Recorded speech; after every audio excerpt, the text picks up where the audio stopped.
Hey guys, today I have a game for kindergartners through 2nd grade called Flip the Hoop Race. The skill for this game will be the underhand toss. The students should grip the beanbag with their palm facing up and their thumb on top. They should bring their throwing arm back while stepping towards their target with their non-throwing foot. They should release the beanbag in front of them around their waist height, and then they should follow through.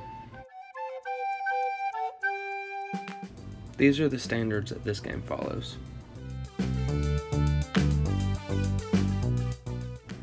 The goal of this lesson is for students to learn the correct form when tossing a beanbag.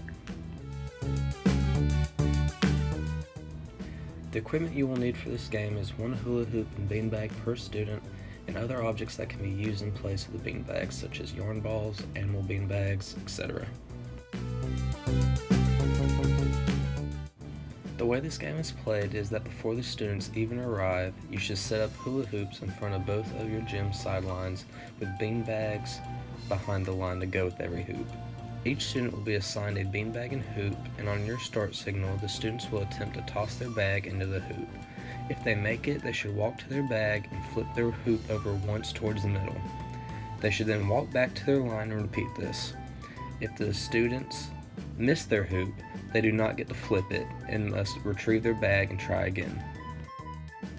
Once they make it all the way to the middle, they get a different object to toss with. The students should try to see how many objects they can collect before the game is over.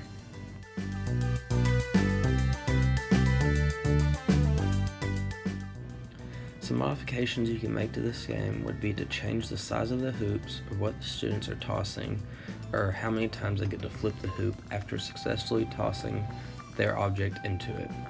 You could even make this a group game where they must take turns tossing.